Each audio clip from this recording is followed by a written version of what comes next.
All right, hey AP Calculus BC. This is a video on finding volumes using cross sections. So the worksheet in front of me is the worksheet that we did with the Play-Doh activity. And I just wanted to make sure that everybody had the formulas filled in because we're going to be using those formulas in the notes today. If you were not there for the Play-Doh activity, don't worry. I posted the Play-Doh activity and you can take a look at it. I also have my solutions posted there as well. So if you are trying to find the volume of a solid and you're going to use square cross sections, this is the formula that you will follow. Remember, it's always going to be top function minus bottom function, but we have to square it, okay, because we're talking about the area of a square. Isosceles right triangles, same thing, top minus bottom squared, but because it's a triangle, we've got the 1/2 in front. And then the equilateral triangle was a little bit more complicated. If you remember, trying to figure out the area required 30, 60, 90 triangles. The integral doesn't change, but we do have the √3/4 in front. And the last one is semicircles. The integral is the same, but we have the pi/8 in front. So make sure you have those formulas down. Those are formulas that you're going to want to memorize. And I also wanted to show that if you happen to be flipping through your workbook, you might have come across this page, which is essentially the same thing as what we would have done compared to the Play-Doh activity. If I didn't do the Play-Doh activity, we would have looked at this worksheet and we would have derived all the formulas just using this worksheet instead. So if you're flipping through your notebook, your notes packet, and you're like, what's this page? Basically, these formulas that we are getting are all going to be the same as what we got for the Play-Doh activity. It's just that there's these kind of cool pictures of somebody that used actual pieces of paper to do all the shapes instead of Play-Doh. So we've got the same formulas that we derived on the Play-Doh worksheet. The only difference is at the bottom of this worksheet, it says, what do you notice? And so I just put a couple of things. They all include top function minus bottom function squared. And then the semicircle cross section includes pi, and that's the only one that includes pi. So that's maybe something worth mentioning and thinking about as we are memorizing these formulas. So as we move forward into the new section of notes for cross sections, this is topics 8.7 and 8.8. At the top, we just have some basic information, but it's worth noting that just as we did with the discs and the washers, when the shape that we're using is perpendicular to the x-axis, everything has to be in terms of x. When the shape that we're using is perpendicular to the y-axis, you have to make sure everything is in terms of y. So that's something to keep in mind as well.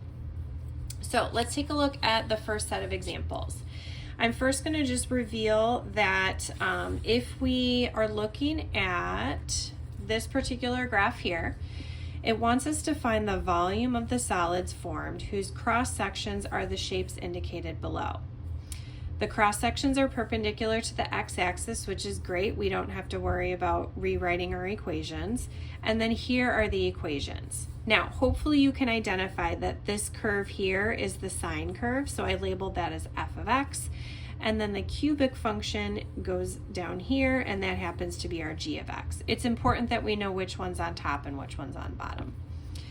So what I'm going to do here is basically show how we're going to use the formulas to help you based on the different shapes. Okay, so it says find the cross sections that are equilateral triangles.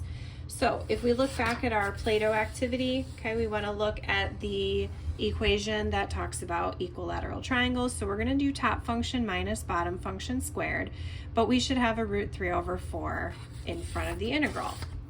We also have to talk about bounds, okay? Our x value bounds is going to go from 0 all the way to 2, okay? Now, if this were me on a quiz or a test, especially if I have my calculator handy, I would probably type these into my calculator and make sure that they actually do intersect at 0 and 2. I would hate to find out the intersection point here is 1.8 or something like that, and it's not actually 2. In this case, it is 0 and 2. So just to save us some time, let's move forward.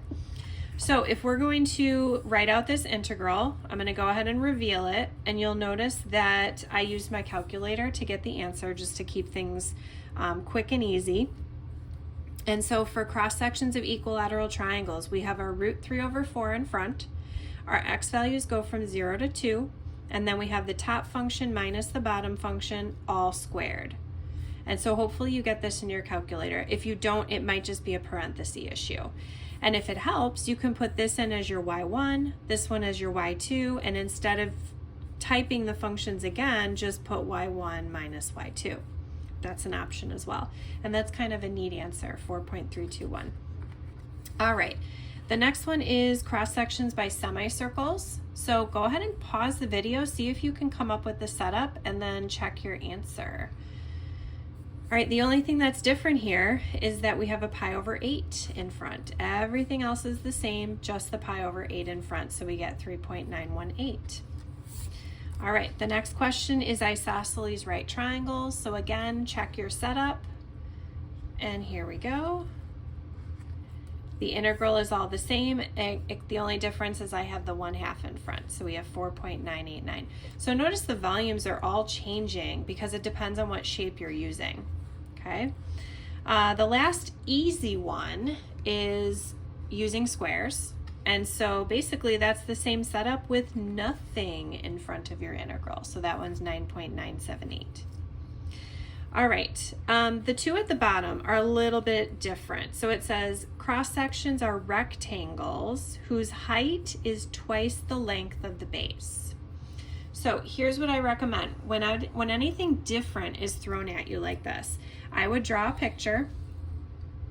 Now mine is not to scale. I should have drawn it as a taller rectangle instead of a longer rectangle this way, but either way, I can say the bottom is f of x minus g of x, okay? But then it says that my height is twice the length of the base. So then I'm gonna say that that's 2 times f of x minus g of x. I would find the area of them. Sorry, it's cut off a little bit. I would find the area by multiplying them together, and still I have top function minus bottom function squared. The only difference is I have a 2 in front. So if I reveal that integral, top function minus bottom function squared, but I have a 2 in front. So obviously that gets us a much larger volume because we're using such huge rectangles. All right, and then the last one is that we're again using rectangles, but this time the height is 1/3 the length of the base. So again, same setup, and then I'm gonna have my top function minus bottom function squared with the 1/3 in front. And there is my answer with the 1/3 top function minus bottom function squared. Okay, so when you are ready, let's go ahead and flip over to the back.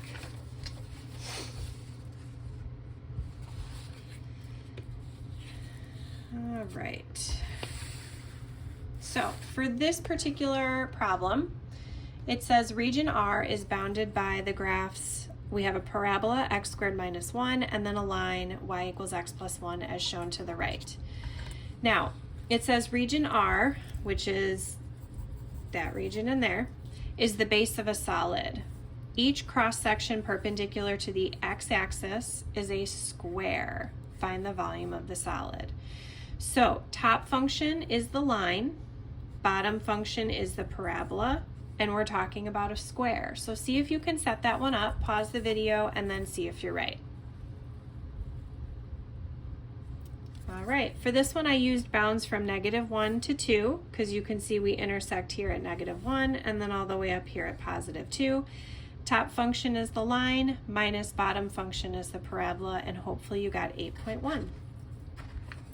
All right, the next one, same picture, but this time we're dealing with semicircles. So again, pause the video, give it a try, and I'll reveal. Same setup as part A. The only difference is that I have a pi over 8 in front. If you decide to keep the pi in your answer, you get 1.013 pi. If you put the pi in your answer, you have 3.181.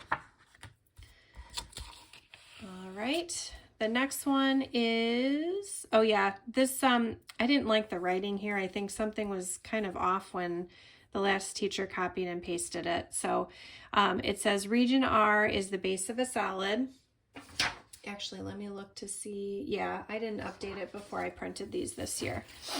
So feel free to cross out what I've crossed out, because otherwise it doesn't make sense when you read it. Each cross-section perpendicular to the x-axis is an equilateral triangle. So we are going to find the volume if it's an equilateral triangle. And there we go. The only difference is that we have the root 3 over 4 in front. All right, the last one, I believe, if I remember correctly, is another rectangle. Yep, and this one, I wanted to add a little thing in, and again, I didn't get around to that before I had these printed for this year, but it's easy enough for you to sneak it in there. So we're still dealing with the same equations. We're still perpendicular to the x-axis.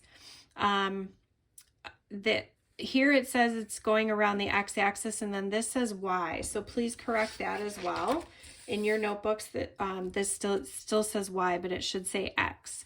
So each cross-section perpendicular to the x-axis is a rectangle where the height is 4 times the base.